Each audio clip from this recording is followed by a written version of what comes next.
Yep. On you get free this, free French fries, free biscuit, free extra large Coke, free supersize. If you, as long as you show your vaccine will supersize your fries for a year, and it's insane. It's gonna happen for sure. Oh, it's gonna happen. Yeah. Welcome to the first ever, I don't know, practice run podcast. Video. It's only taken, what, 12 months? It'll take 12 months. Podcast room where we do everything in this room except record fucking podcasts. The irony. The irony. It's awesome. And before we start, I love that if you guys can see this t-shirt Mr. Crunchy Couch is wearing. What is it, Machine Fitness? Machine Fitness. They have the best clothing. Hands down. Or hands up, whatever you... Yeah, exactly. All right, so let's get into it. We got two topics you and I want to talk about today, which are if you're on Instagram, you had to see it, especially if you're like the bodybuilding type, fitness, whatever. Everybody saw this video. It went viral, and that was of Ryan Crowley tearing his pec muscle. That's all the bruising. Oh my gosh, yeah, and I'll put this on the screen for the viewer, so make sure you screenshot this. This looks... That's ridiculous. Horrible. So he's got bruising all over his entire body. But good news is he tore it completely off the bone. So when you tear something, you want it completely torn off, like no remnants, nothing attached to the tendon or bone. Yeah. You just want a clean break. That way they can just surgically reattach it. Dude.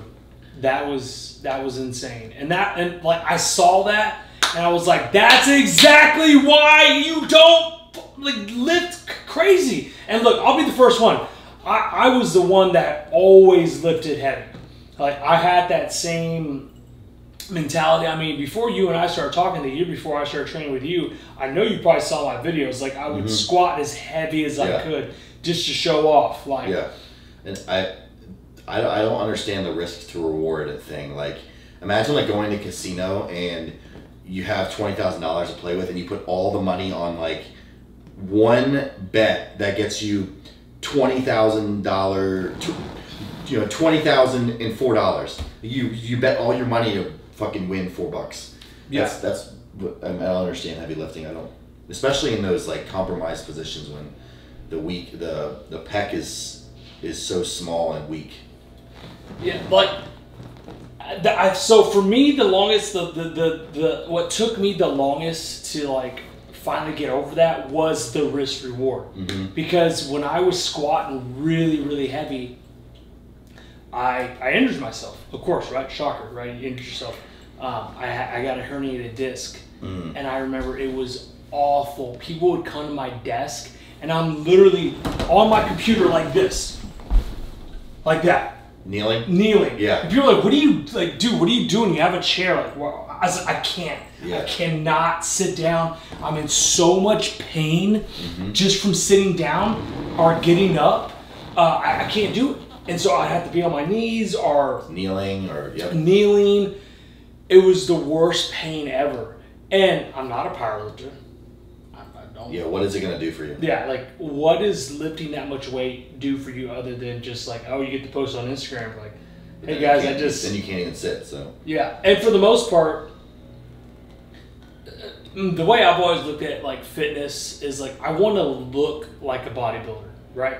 I want to look like I'm strong. I don't necessarily need to be strong, right? I'm not... Same. Let's just be realistic. Like, let's be realistic. Like, what I do for a living doesn't involve me needing to pick up 550 pounds squat. Yeah. Or deadlift 600 pounds. I'm not in construction. Yeah. When are you going and picking up something off the ground, like for 400 pounds? No, never. The only time it's moving, maybe once every year, 2 years, 3 years, 4 years, 5 years, maybe. And even that, I'm such a lazy ass, I'm hiring somebody. So it's like, it didn't, like, the risk reward doesn't make sense. And so, you know, when you and I started training, that was one thing, like, when I remember I saw your workout plan, I was like, what the fuck is this? Like, this guy trains like a little bitch. I mean, I do, relatively. But it's like... What is your saying? Train like a bitch, live like a beast. There you go. Yeah. No, but I totally get it now. Like, you could get the same results without risking yourself. Yeah, exactly. And so I don't ever plan on squatting. Just putting 500 plus pounds on your spine. Yep. Just doesn't even sound. It doesn't even sound smart. No, it doesn't. And then the hard part is this is what happened with this kid, is that everyone goes in our life. Everyone goes through these phases where we feel good. Yeah. Like, God, I fucking feel amazing, and you let that feeling overtake your logic and your mental capacity. I feel amazing. Let me go slap 495 pounds on the bar because I feel good. Yeah. And that's what he did. He in the video before that, he was saying like he never lifts like that. He never does straight bar bench. And the reason why straight bar bench gets a bad rap for the people listening is that your joints are so fixed. Like dumbbells is free motion, so it's not confining. So if your tendon or your pec or your muscle is feeling aggravated or jeopardizing or in a weird spot, it's staying there. Yeah. And the more weight you get, it's just gonna jeopardize that even more. Unlike free weight. So he was even saying he never does that. He was also lifting with one of the world's strongest dudes, Larry Wheels. Yeah, yeah. Which, did you even see how he spotted him? No. I didn't notice it. I'm like, when I saw this video, I literally picked the bar. So Ryan dropped it, and Larry Wheels just held it. 490 pounds. Yeah. Over. Yeah. I was like, what the? Until someone pointed that out, I was like, holy shit, that's impressive too. Yeah, that is because how he got like away from it and under it. He could have died. If he did not have a strong, like if he had fucking me, yeah, like I'd be like, dude, right. I need you to like help me. Mm-hmm. There's no way you're getting underneath. No, he would have smashed his fucking trachea. He would have died, dude. It would have been so bad. Yeah. And so what he was doing, and for those who haven't seen the video, we'll put the video up. He was inclining. Was it 405? 495. 490. To try to get that in your head, most people can't even squat that. With their fucking legs. With their legs. Yeah. Which is your most powerful muscle, in my opinion, like in your body. Yeah. Like, you can always squat the most. That's why when you see powerlifters, their squats are outrageous, their deadlifts are outrageous, but their bench is the weakest. And he did 405 for 7, which is a fuck ton of weight. He should have stopped there and did a drop set. But then, so do you think when he did the 405, like that muscle's just dude, zapped it. Like stop, no more, like we're done. Yeah, because 7 is, in my opinion, a low amount of reps. If he got 405 for 10, which is funny because like when I was training strong, that was high rep. That's cardio. Yeah. Anything over 4 is cardio. It's like, screw this shit. So when I first started working out with you and you're like 15, 20 reps, I'm like, oh my god, what is this like? This is CrossFit. But dude, so that's a change of subject. When I coach these younger kids and people that are new to lifting, and I have that 15 to 20 rep range, they don't. The hardest part to break through to them is that I need you to lift like it's 1 rep for 20 reps. Yeah. They like pussyfoot around the whole time until they get to 15. Or until they get to 20. Yeah. I'm like, no, that's not the point. I want like high ass effort, high intensity the whole time, but less risk, but more reward. Yeah. So again, I don't know much about Ryan. I know he's a bodybuilder. Give me a little bit, like, what is he like? Is he a pro? Is he? No, so he looked like a pretty big dude. He's big. He's 330 pounds, 6'3". I think he's 23. He did the nationals when I was there. Mm-hmm. I think he finished like 8th or something. Oh, so he was in your show? Yeah. Was he not? No, he's super heavyweight. Super heavyweight. Yeah, he's big. But and then he did the whole circuit or whatever and never turned pro. But the other side of this argument is I don't want to insult him or anything, but this is just the facts. People say they can't stand bodybuilders or people in general really that just they have no job. They don't do anything. They're just like a, I don't know how to say it. Like an influencer? No, like influencers they have jobs. They got shit to do. They have a job. This dude's got no job. He just bodybuilds. He like has his mama and dad pay for all the shit. Okay. And then this is the thing. That's nothing's wrong with that. But then they get into a life altering situation, and now they're asking for handouts. So he started a GoFundMe because he has no job because the UK doesn't pay for the surgery, which is a shitty situation. But that's like the other side of the story. That this dude has no job. He doesn't make a living. He's fucking around doing something stupid. And he's like, oh, it's unfortunate, a freak accident.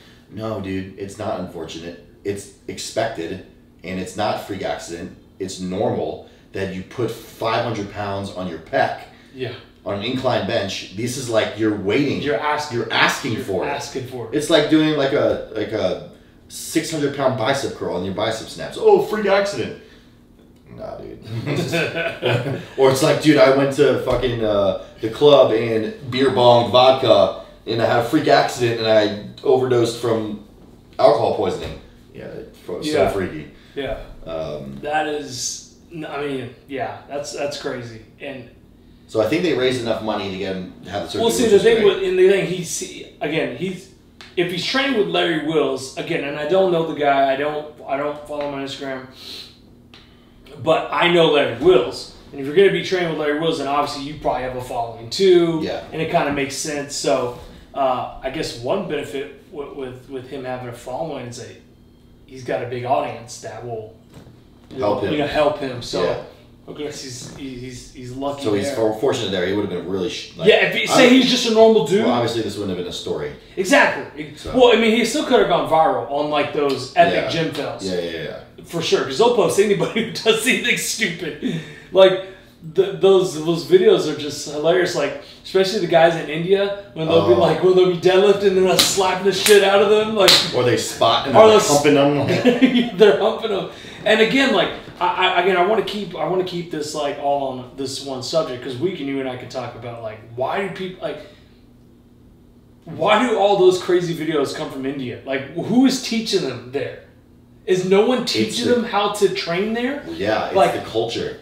So who was it? This famous coach. I want to say it was like this guy Milos Sarcev or no, it was Hani Rambot, I believe. He was talking about how when he goes to these countries, like India, for example, they're so like nonchalant. They don't know how to lift with intensity. No, they don't. And like I got this kid. He's Indian. He lifts perfect form, but it's just like every week I'm like, dude, you gotta give me some aggression. Yeah. Like fucking give me some attitude. Yeah. I don't know, dude. Something about the culture. They don't. It's not big there. Yeah, it's like I know exactly what you're saying now. It's hard to explain it, but you're right. It's like they just go through the motions. Yeah. I mean, they want to do it right. Yeah. But it's like they're going through the motions, almost like they're lifting and reading a manual on how to lift. Yes. They're like, okay, so here, okay. Like nothing's natural or like they fluid. It's always crazy. I've always wondered, like, man, who is teaching these guys how to lift? But even like in Japan and like China, like there's some pretty good lifters down there. Someone's just gotta teach them, I guess. It's literally like just that culture because if you go to United Emirates, it's like Dubai and those other countries. I think it's like 3 or 4. Their gyms are insane. Yeah. They're like fucking clubs. It's like dance clubs. Yeah, no. You see, I follow all like the fitness YouTubers who like during lockdown just chill there. Yeah. For like months and just get content because Europe's locked down. Mm-hmm. They're a YouTuber. You need content. So what do you just go to Dubai for a month and just film there. And there was this gym that had like a, like a truck lift, deadlift or whatever. Yeah. And they pick up. It was a pimped out Hummer with like 60-inch rims, lights everywhere, and this dude was lifting it. I'm like, how do they afford? They have like 900 machines, indoor, outdoor, a restaurant. It's open 24 hours. I don't know. Yeah, no, it's insane for sure. So I guess moral of the story is just don't lift stupid. Yeah, I think lifting heavy is essential, but I always tell people this: the brain doesn't know how much weight is on the bar, and that's the biggest thing. It only knows how much you tell it to work. So you can lift a straight bar with 10s on it and lift it like nothing. Yeah.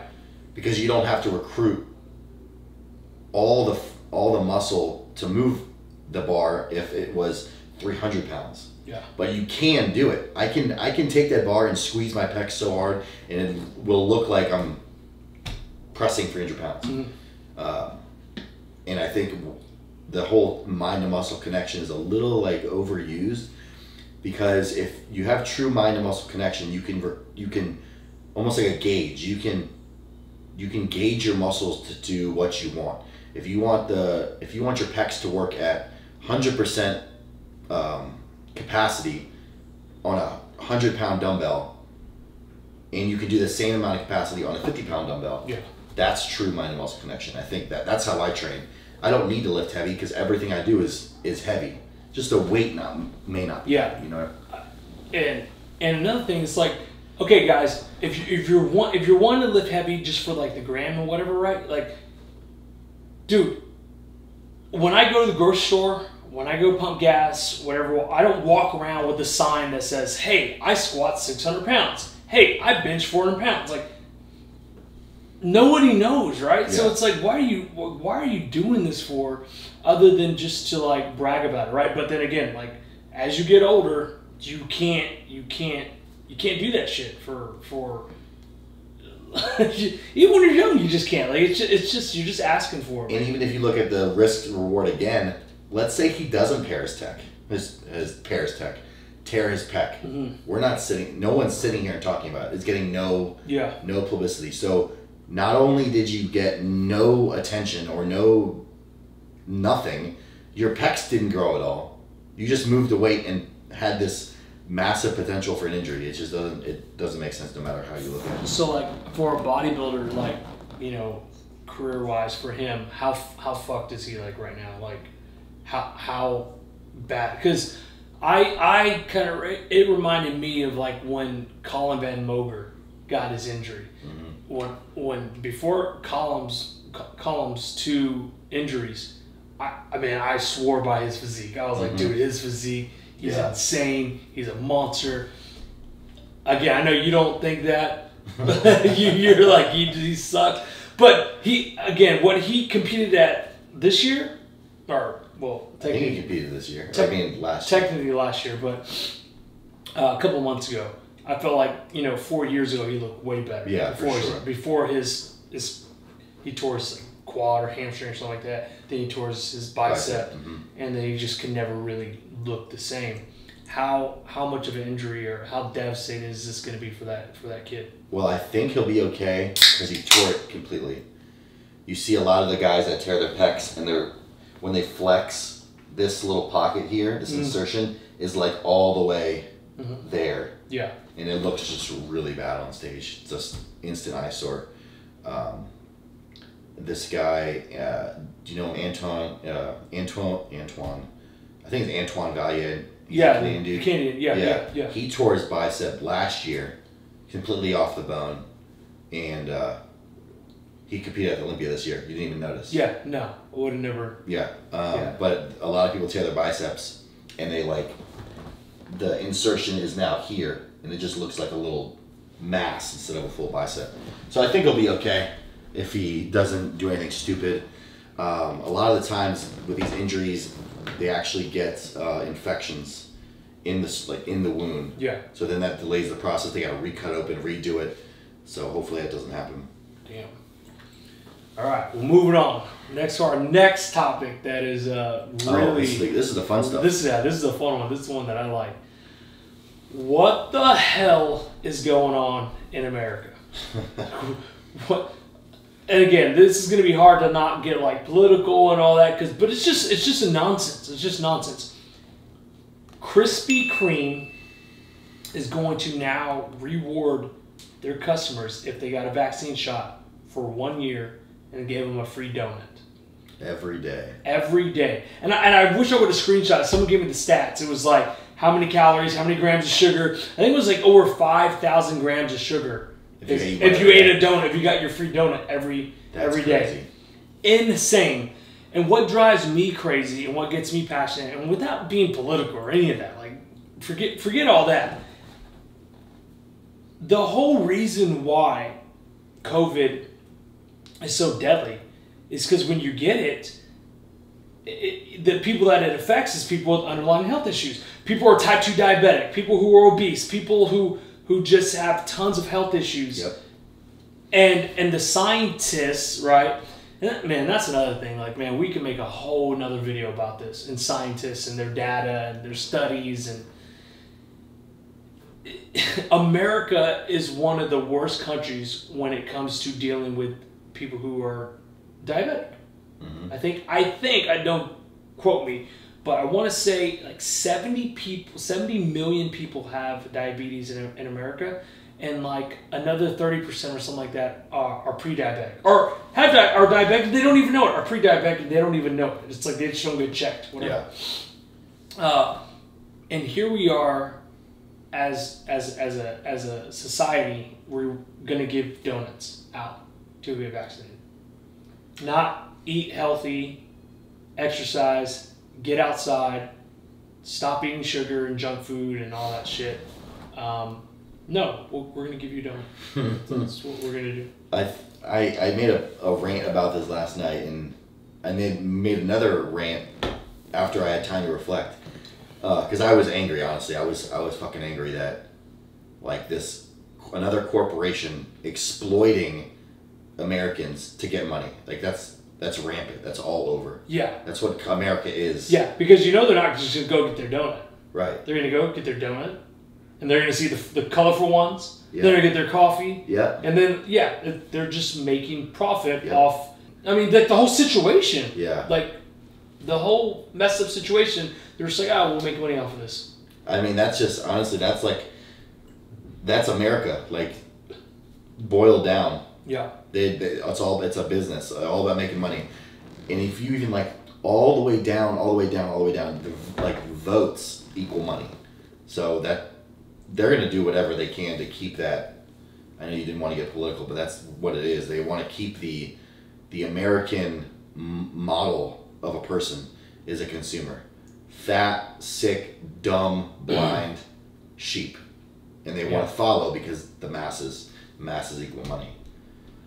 And I saw one of our buddies made a good point, and he was so right. Jeremy, to your physique friend, he said, "Watch, this is just the beginning. This is just the McDonald's, Domino's Pizza, KFC." Every corporation, every restaurant is going to start doing this. And they're going to start this reward system on you get free this, free French fries, free biscuit, free extra large Coke, free supersize. As long as you show your vaccine, we'll supersize your fries for a year. And it's insane. It's going to happen for sure. Oh, it's going to happen. For sure. It's not going to be like, show us your vaccine card and get your month of Gold's Gym membership for free. Yeah. It's going to be the opposite. It's going to show us your vaccine card, stay obese, stay sick, because we want your money. It's crazy. And you would think, the scientists and Dr. Fauci and all those people that are like, kind of spearheading the media's thing of it would be like, guys, eat healthy, exercise, go to the gym, get outside, stay active. Okay, fine. Social distance. Okay, fine. Social distance. But get active. Stop eating your junk food. Stop drinking your beer. I think Pepsi was the first one to do it. they were going to give out free Pepsis at vaccine Jesus. At vaccine whatever clinics or wherever you go. Wherever you go and get them at, they were giving out free Pepsis. So it's wild to me that we just don't get it. People don't get it. People don't understand, and they can be so blatant about it, you know, and run this Krispy Kreme campaign. Now, kudos. I mean, whatever. Kudos to Krispy Kreme. They're now the talk of the week. Yeah, I was looking on their page. All their posts get like 400 comments. This one had like mid-thousands. Yeah. So, and again, for a company, I'm sure that they're just like, hey, any publicity is good publicity, so whatever. But yeah, and you just know it. You know, other companies are jumping in and see that, and they want in on this, and it's nuts, man. I was driving from the doctor's today, and I was thinking about this conversation because I was just driving down 35 and it was just like fast food. And I think if people realize that businesses, the high majority of businesses, they don't fucking care about you. They don't. Yeah. They do not care about you. They want to make money off of you. Yeah. That's the bottom line. That's what the term bottom line means. Bottom line in business means, are we making money or not? Yeah. What do we got to do to make sure our bottom line is good?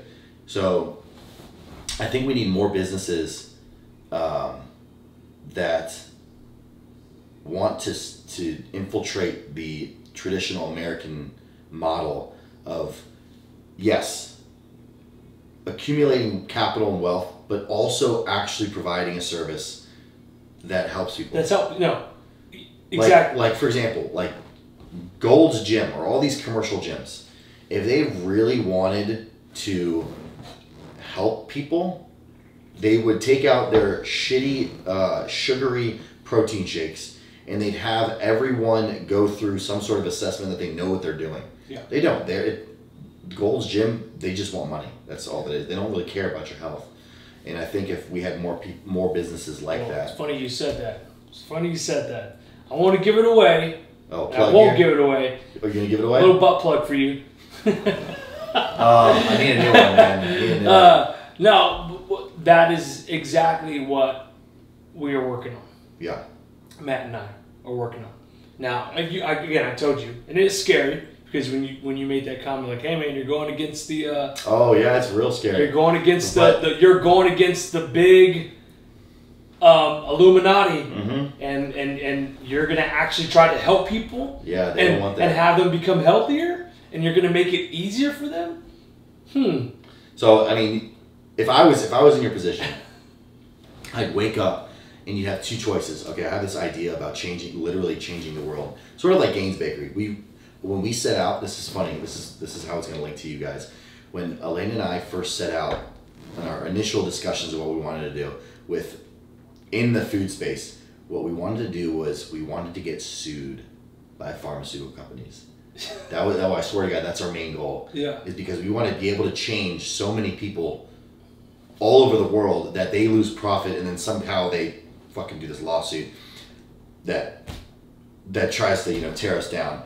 But if I was you, or if I was anyone in your position where they have this huge goal and they wake up, they can either be scared or they're gonna say, dude, no motherfucker, I'm coming after you. Yeah. And I'm gonna do whatever I can. I don't care. I don't care how many lawyers or whatever, because I'm coming because I really want to change. Because I mean, there's so many fat people. There are so many fat people. Yeah. And what's crazy is that, and I'm going to link it to my business, if we serve our little cafe, if we serve 200 people, not 200 meals, 200 people, and they're getting 10 meals, let's say 2,000 meals in a day, we're like, holy shit, that was a huge day. We did $5,000 a day. That's a lot. That's really good job. Let's do it again.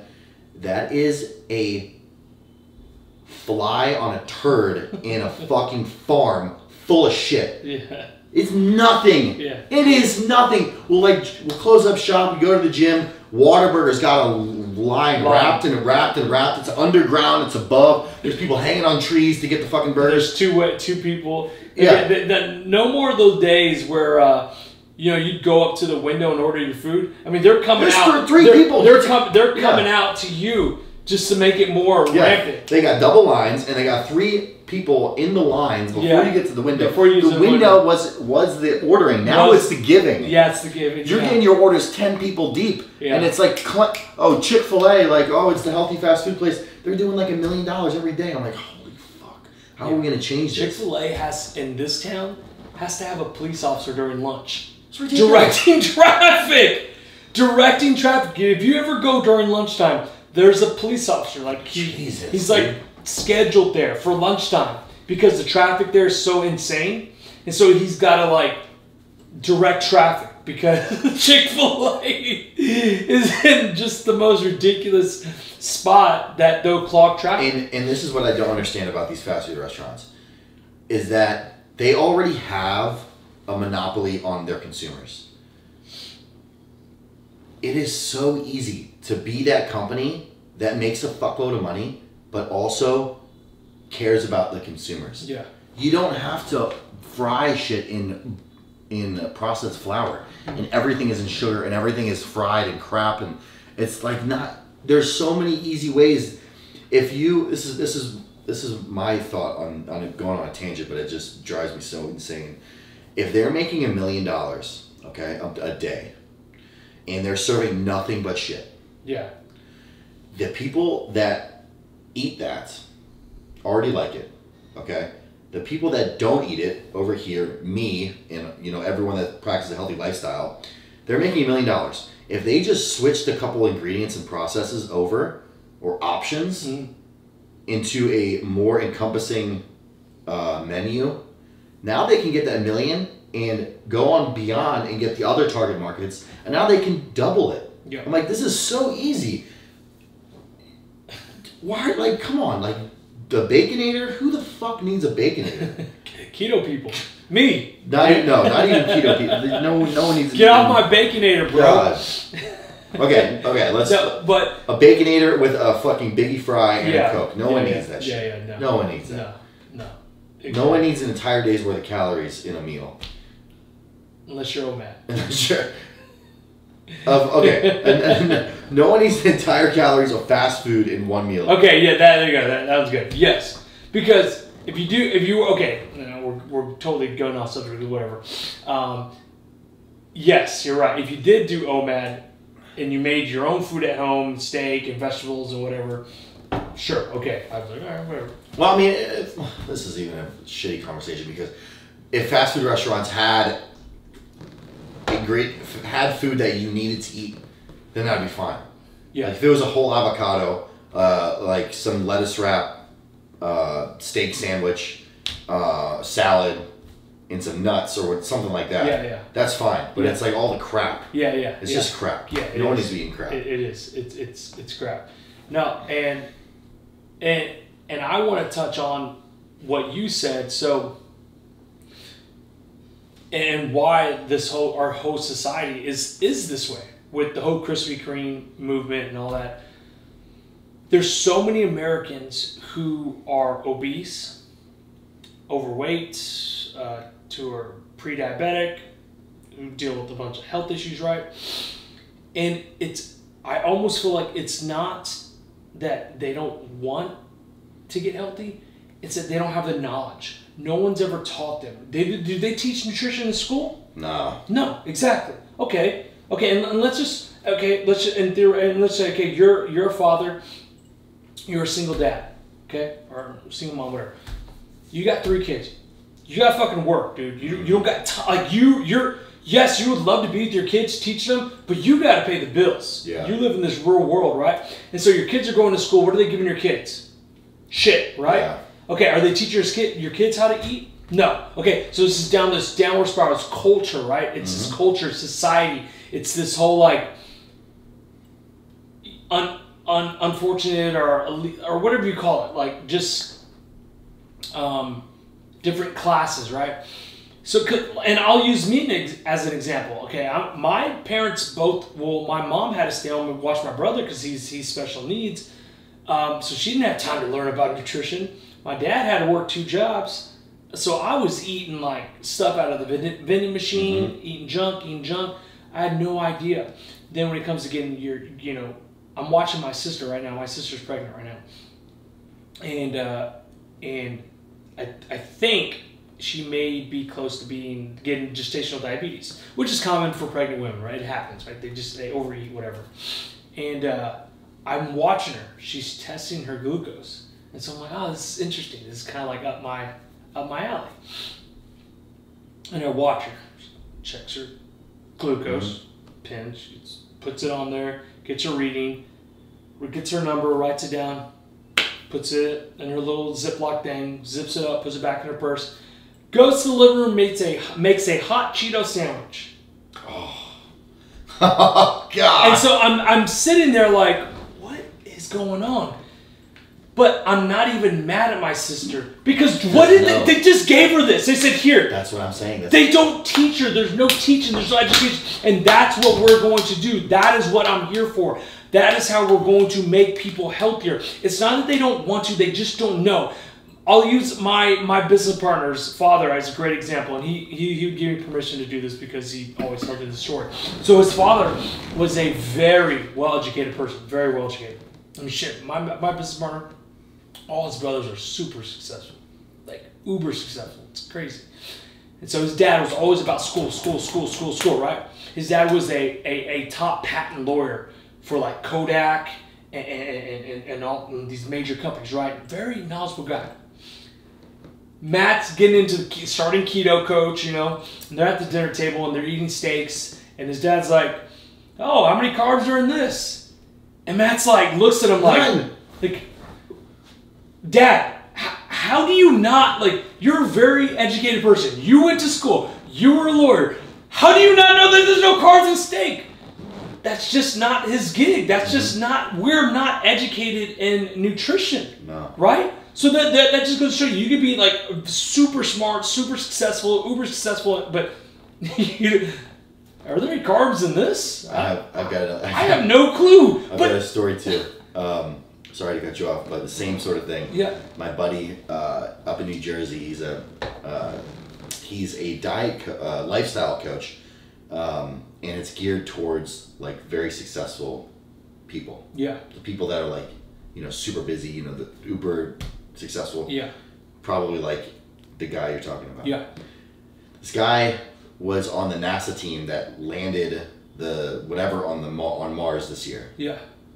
Mars. Landed something on Mars. Yeah. So he hires this kid, my friend, and he's like, I'm not gonna say his name. Hey, I don't know how to make my oatmeal. And he's like, what are you talking about? He goes, I'm reading the directions and I don't know how to make oatmeal. And he goes, bro, you landed a satellite on fucking Mars. You don't know how to make instant oatmeal? He goes, I don't know, I can't get it down. What? Like fucking oatmeal? Yeah. And in my training, I would coach top level doctors, surgeons, trauma. One of my favorite clients was the leader of the trauma unit in Baltimore. Mm-hmm. Man, this dude had a hospital car. It was a Skyline. You know what a Skyline is? A GT? Yeah. Nissan? Yeah. That he had, I don't know if I should be saying this, he was basically given a free pass because he was on call all the time. Yeah. Because he was dealing with gunshot wounds. That he could literally drive as fast as he could on the highway with his little lights on his fucking Skyline, pimped out Skyline. Jeez. He'd got it down, he could get to the hospital in like 4 minutes, going like 180 miles per hour or some bullshit like that. This dude's saving people's lives and he doesn't know a thing about anything regarding his own body, like broccoli or peanuts or anything. What's this do to my body? Yeah, nothing. Does my body like this? I get really bloated and I fart a lot, but that's normal, right? I don't understand why I'm gaining weight. Well, you're sleeping 2 hours a week, you're eating crap, and you're not exercising. Oh, I didn't know that. Okay, let me go take this bullet out of this guy. I'll be right back. It's wedged in between his heart and... don't worry, I'm going to get it real quick. Yeah. Then we'll continue this conversation. That is the biggest problem with America. We're just the lack of well, this is education. why it's a problem, is because it's not a problem until it's a problem. Like, people don't care about it until hey, my doctor just took my blood work, and like I got a new client, and she never gotten her blood work done, and I made her get her blood work. She has 4 nodules or cysts on her thyroid. Mm-hmm. She would have, now she has to go through this whole process of getting these things removed and fixed. Why is this an issue? She would have never known. Yeah. If she didn't give me money and I made her do it. Yeah. But she could have gone her whole life, with all these issues, and then she fucking dies of thyroid cancer or something, when it could have been prevented. Yeah. So people people live their life in a sick state until I gotta do something. Yeah. And by then it's too late. Yeah. Now they're dealing with damage control rather than prevention. Yeah. Which is all this, in my opinion, all these deaths from COVID, the majority is all preventable. Like, these people, the crazy amount of people dying from COVID have 2 or more comorbidities, meaning they have life endangering issues already. Yeah. So it's crazy, man. It is, and that's why I love being in the space of the fitness space, biohacking space, keto space. Whether you like keto or not, you can't deny that it's not. It doesn't benefit. It doesn't help people. It doesn't help you. people. Can't. So yeah. And again, if you don't do keto, I don't care. Like, it's all good. I'll still be your friend. That means nothing to me.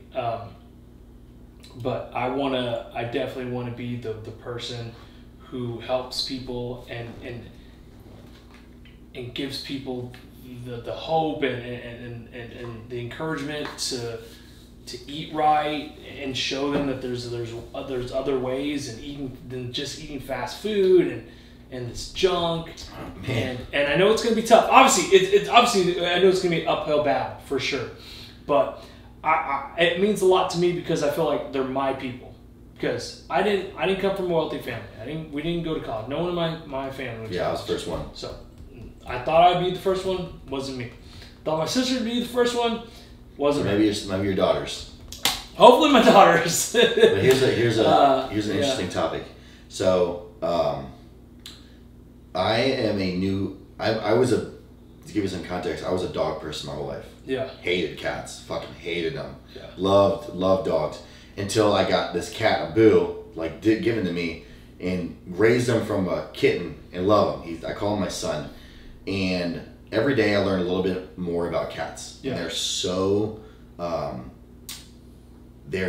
it's crazy. They're so much like humans. It's almost insulting that we don't know anything about them. Because they're very logical animals. It's crazy. So I'm watching this video today, actually, and this is why I'm telling you, because you can link it with your project here. The guy, this guy, Cat Daddy, he's like the master of cats or whatever, and he was talking about harness training, how to get a leash on your cat. Yeah. And all the steps. It's like 10 fucking steps to get your cat on a leash. And he was saying how humans learn just like cats. Cats learn just like humans. But for some reason, when we get cats, we just throw it all out the window. Yeah. And this is my point here, is that, and it's sad, we learn best, you, me, everyone, on a rewards-based system.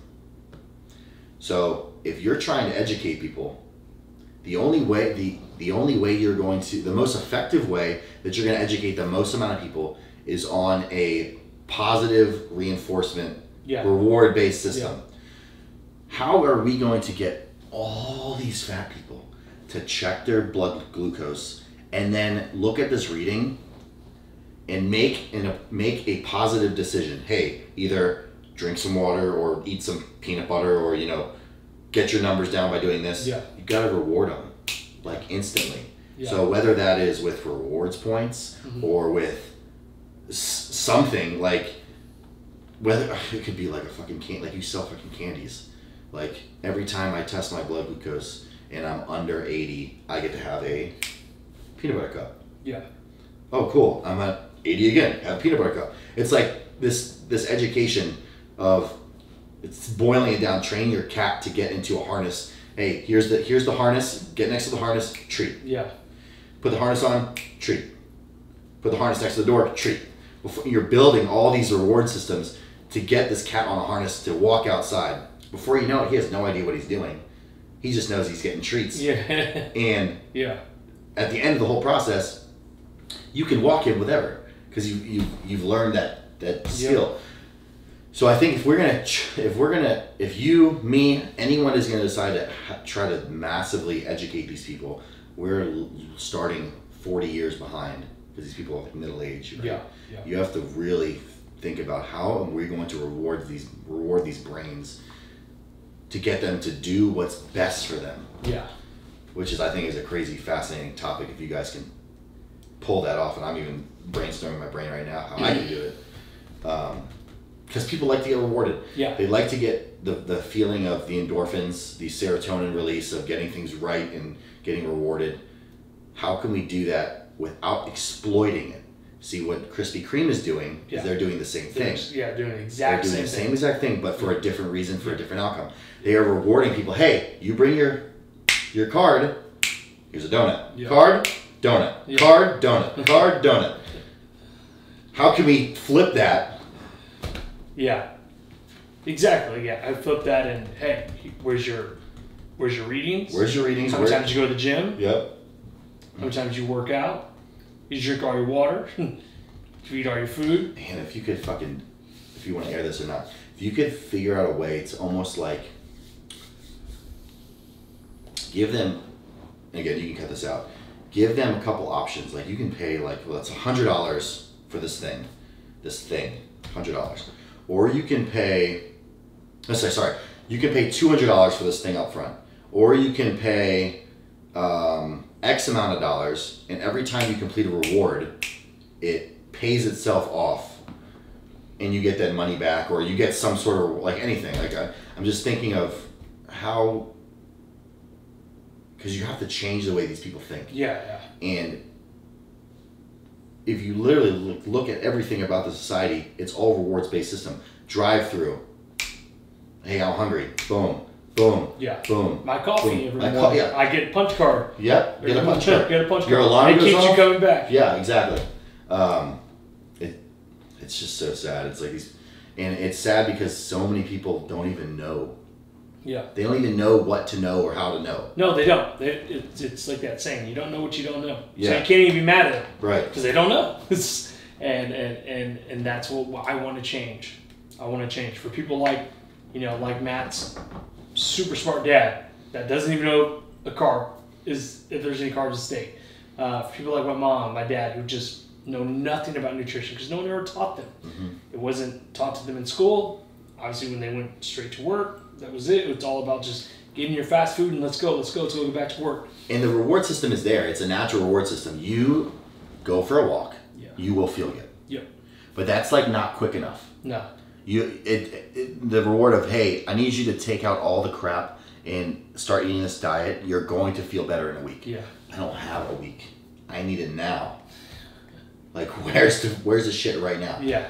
So, but I mean, every time I go for a walk or go get downstairs, I immediately feel better. Yeah.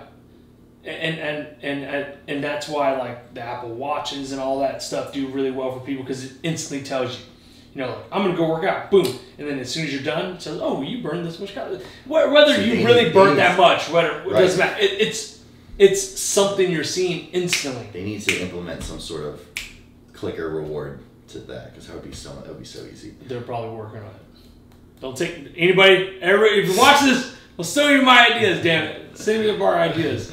Well, yeah, that would be so dope. Dude. It is. It's a genius idea. It's a genius. Hook your bank account up to your watch. Every time, like every 100 calories is a penny.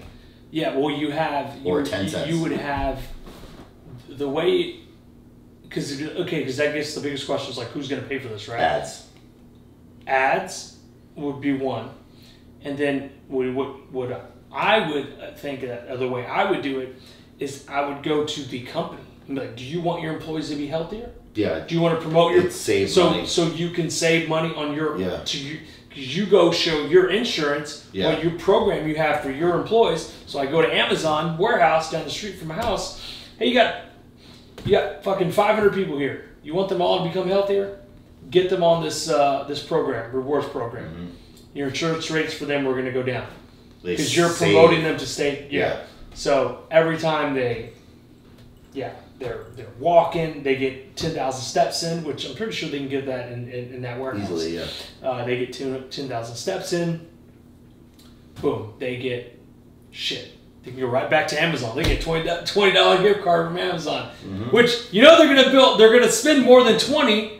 So then, it's like they make a triple win. It's a triple win for Amazon. Jeez, there we go. Jeff, I'll send you a check. I'll